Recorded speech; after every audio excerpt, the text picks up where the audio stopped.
دنیا میں تقریباً 50 مسلم میجورٹی ملک ہیں. ان میں سے بہت سے ایسے ہیں جنہوں نے اسرائیل کو ایکسیپٹ کیا ہوا ہے اور بہت سارے مسلم ملکوں نے اسرائیل کو ایکسیپٹ نہیں کیا. البتہ حقیقت یہ ہے کہ اسرائیل پس پردہ جتنی کوششیں پاکستان کو خود کو تسلیم کرانے میں لگا رہا ہے، شاید ہی اس نے کسی اور ملک کے لیے اتنی کوششیں کی ہوں، کیونکہ ان 50 مسلم ملکوں میں صرف ایک ملک ہی ایسا ہے جس سے اسرائیل کو حقیقتاً سلامتی کا خطرہ ہو سکتا ہے بقول اسرائیل کے، اور وہ ملک ہے پاکستان. کیونکہ پاکستان مسلم دنیا کا اکلوتا نیوکلیئر پاور ہے اور اسرائیل خود بھی نیوکلیئر پاور ہے. جبکہ ان دونوں ممالک پاکستان اور اسرائیل کے بیچ حالات یہ ہیں کہ پاکستان کے پاسپورٹ کا پہلا پیج ہی یہ کہتا ہے کہ this passport is valid for all the countries of the world except Israel. جی ہاں، یہ پاکستان کے پاسپورٹ کا پہلا پیج ہوتا ہے. اسرائیل کا میڈیا ٹائم ٹو ٹائم یہ رپورٹس شائع کرتا رہتا ہے کہ پاکستان کو اسرائیل کو تسلیم کرنے پہ کیا کیا فائدے ہو سکتے ہیں. اس سلسلے میں اسی ہفتے اسرائیل کے مشہور اخبار ہارٹیز نے ایک آرٹیکل لکھا ہے کہ پاکستان's rejection of Israel threatens Pakistan's lives.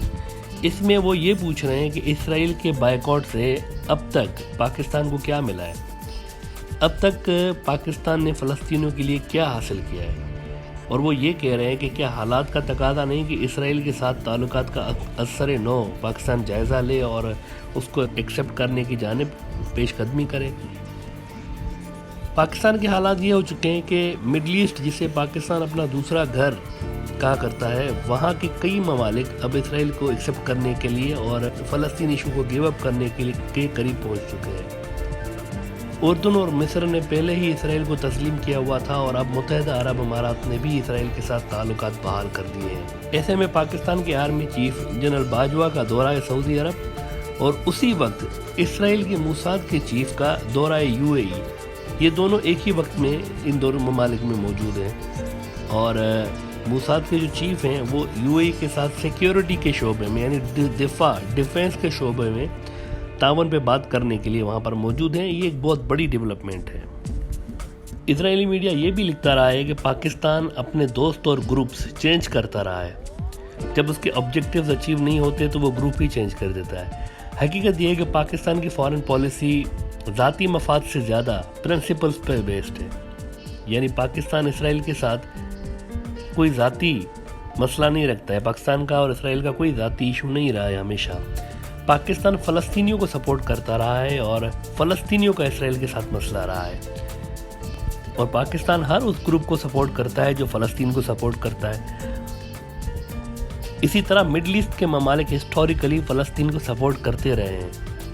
Even آج سے کچھ عرصہ قبل تک بھی ان کا موقف سیم رہا ہے، اور ابھی حالیہ دنوں میں ان کے موقف میں تبدیلی آئی ہے، لیکن پاکستان کا موقف چینج نہیں ہوا. پاکستان کا اسٹانس وہی رہا ہے جو ہسٹوریکلی اس کا رہتا ہوا ہے فلسطین کے بارے میں. اب ذرا ایک بنیادی چیز پہ بات کرتے ہیں جس کی وجہ سے یہ چیز کلیئر ہے کہ پاکستان اسرائیل کو کبھی بھی ایکسیپٹ نہیں کر سکتا ہے. اس کی ایک بہت بڑی بنیادی وجہ ہے. دیکھیں، دنیا کا واحد ملک ہے پاکستان جو کہ کسی ایتھنک یا جغرافیائی قوم کی ڈیفینیشن کو رد کرتا ہے. پاکستان مذہب کو ہی قوم کی بنیاد بناتا ہے، اور پاکستان اسی تھیوری کے نتیجے میں یعنی 2 نیشن تھیوری کے نتیجے میں وجود میں آیا ہے. 2 نیشن تھیوری کا مطلب ہے کہ دنیا بھر کے مسلمان اصل میں ایک ہی قوم ہے. یہ 2 نیشن تھیوری کا لب لباب ہے. پاکستان کے اندر کوئی ایک گروپ نہیں ہے.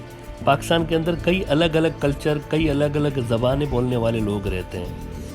پاکستان کے ہر اسٹیٹ میں کئی قسم کے لوگ رہتے ہیں جن کی زبانیں، کلچر ایک دوسرے سے بالکل مختلف ہے، لیکن وہ ایک قوم بن کے رہتے ہیں. اور اس طرح ان کا ایک قوم بن کے رہنے سے انہوں نے ثابت کر دیا ہے کہ قوم صرف علاقے یا زبان سے نہیں بنتی ہے یا نسل سے قوم نہیں بنتی ہے. مذہب قوم بنانے کے لیے سب سے اہم فیکٹر ہے. اسی تھیوری کی وجہ سے پاکستان کے لیے یہ تقریباً ناممکن ہو جاتا ہے کہ وہ فلسطین کے مسئلے کو ادھورا چھوڑ دے اور عرب ملکوں کی پیروی کرے.